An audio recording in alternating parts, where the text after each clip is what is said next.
So here we deal with some special instruments that are needed to effectively manage the pilots that go on in the sandbox space.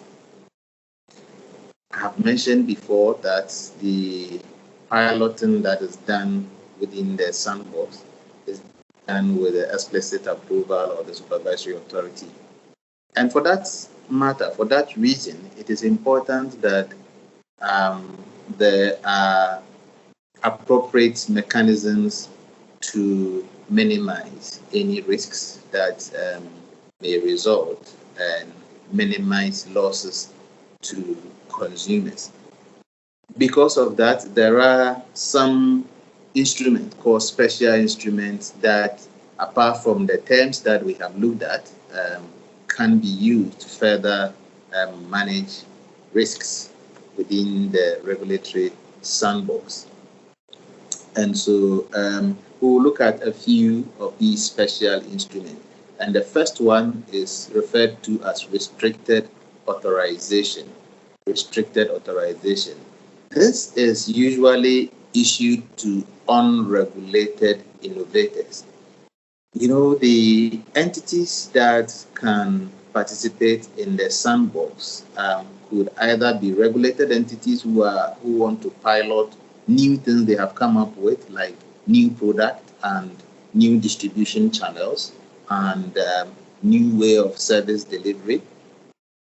But they could also be unregulated entities that have come up with good ideas that could help the insurance sector, such as non-governmental organizations, NGOs, or universities, or research organizations that want to pilot some ideas, implement some ideas that they have worked on to see how well they can help to cut down costs, to improve efficiency, and to improve service delivery for the insurance sector, especially for the inclusive insurance market. And so, since there's a possibility of unregulated entities in the sandbox space, it is important to have what we call a restricted authorization. This is because in order for the supervisory authority to authorize anybody to operate within the insurance space, that person must meet the full licensing requirements. Now you can see that if there are entities that are not regulated, of course they would not meet the entire licensing requirement, and so the authorization must be restricted. And so there are restrictions on the authorization. Now, after the pilot, and if it is successful, these restrictions may be removed, may be curtailed, may be based on the outcome. So restricted authorization is one way of dealing with, or one way of enabling unregulated entities to operate in the regulatory sandbox.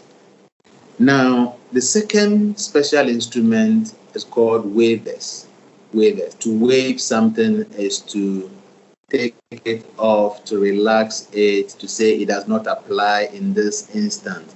So sometimes the ideas that innovators come up with, both regulated and unregulated, could be such that they are either difficult to be allowed within the context of the law, or they are expressly prohibited by the law. And when these ideas are difficult within the context of the law, or expressly prohibited, then you need some kind of a waiver to enable them to pilot it, either because the expected benefits could be very significant. So a waiver can be used to also allow innovative ideas to be implemented. This, however, must be subject to the risk management terms and conditions that we have looked at before. Now, the third special instrument that can be used in a regulatory sandbox environment is the no enforcement action letter. No enforcement action letter. This can be used in a situation where there are certain restrictions on certain actions, or the ideas that are about to be piloted are likely to cause some breaches to the regulations and the supervisory procedures. Now, the supervisory authority, in order not to be seen to be presumptuous or to be contradicting itself, could actually issue a no enforcement action letter saying that this permission that has been given to these innovators to innovate these ideas, to pilot these ideas, could actually cause breach ABC, and that if it does occur, no enforcement action will be taken against them if they stay within specified terms and conditions. So no enforcement action letters are also instruments that could be used to manage a regulatory sandbox system.